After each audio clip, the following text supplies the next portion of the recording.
Hi there, everyone. Welcome back to the Break Vape podcast, episode 43. I am your host, Tami Ernst. I have been traveling around up north pretty much all summer long, and today I decided to spend my afternoon in the Coeur d'Alene, Idaho library to prep this episode for you. It is chilly and rainy today, which is actually a welcome relief because there are fires raging all around here. It's pretty scary. I'm so anxious for all of you guys who are wrestling with stress right now. And for me, it is just one of those days of feeling every feeling in the entire spectrum of human emotion, which fortunately we learn how to deal with inside of my coaching program. If you need to process a lot of feelings or have big decisions going on in your life, this is a great time to mindfully journal by writing down what you're feeling to get those thoughts organized. I love going to a library to do this because I just feel like I soak up all of this calming, quiet energy, and everyone who wrote a book in here dared to be themselves at one point, or hire a ghostwriter, but I guess that took some courage too. It's funny how the books that you need will actually find you, so long as you just meander through the aisles. That's what happened with me today. It's a nice change from all of the online articles that find me too. And to switch gears here, I just want to talk about one of these articles and revisit last week's topic of vaping in schools. So my district in Texas just sent out an email blast to describe how they are going to handle vaping in schools this year. And guys, let me tell you, they are really cracking down. I hate to see kids get in strict trouble for vaping, but I see where the concern is coming from as well. And as always, I push for massive education and spreading awareness around the dangers of vaping, and will continue to do so. I'm going to read you guys this email that I received from my districts for a few reasons. One, if your district is a little more lenient, perhaps you will see how serious schools are getting in other areas. And two, if you are a vapor or know someone who vapes, it is good to know how to avoid getting in serious trouble. And three, as we discussed last week, I hope this discussion ignites some unique ideas in your own mind pertaining to anti-vaping tactics in school. And feel free to email those over to me so we can discuss them on future episodes. So here's the email. It says, "Dear parents and guardians, this summer, the 88th Texas Legislature passed House Bill number 114 in response to the growing concerns surrounding e-cigarettes and vaping among young people. This law mandates that any student found in possession of using, selling, giving, or delivering an e-cigarette, in parentheses there it says the vape device, on school premises or at any school-affiliated event must receive a discipline consequence at the district's Alternative Learning Center," which is like the quote-unquote bad kids school. I don't like to use that terminology, but that's what an alternative learning center is. It's not your regular school. It's somewhere you go when you're in trouble. Okay, back to the email.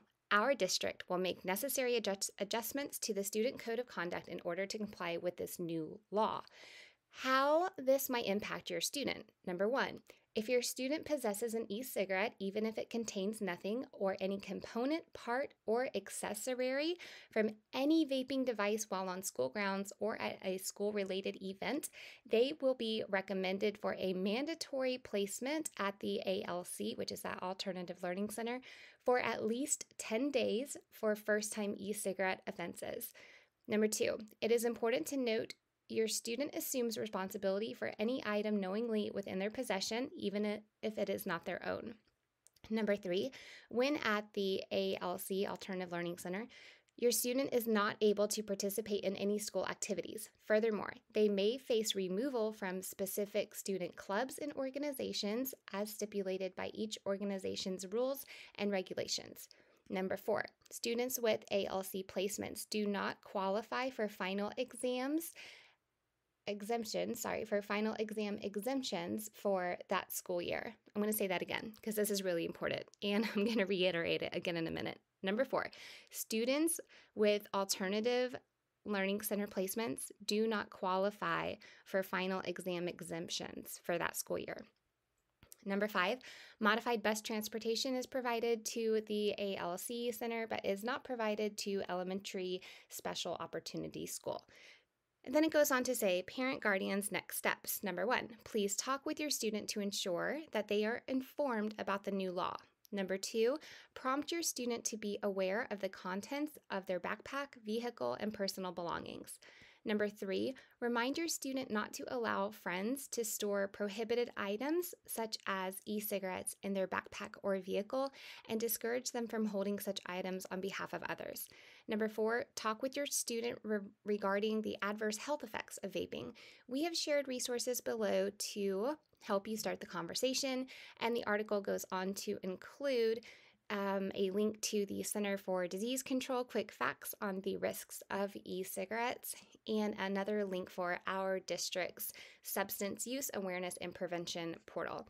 It concludes by saying, we deeply appreciate your cooperation and support in ensuring that our district remains a safe, healthy, and thriving educational environment for all students. If you have any questions, please contact your campus administration. End of article. Okay, guys, wow, did you hear that? This is serious business. Students caught with any kind of vape device or accessory, whether it belongs to them or not, will have to spend 10 days at the Alternative Learning Center, and they will miss out on sports or clubs that are scheduled during that time, and notably, they will not be able to take final exams if they are held during that time. That's pretty heavy stuff. I know kids that have been kicked out of AP classes and sports teams because of vaping.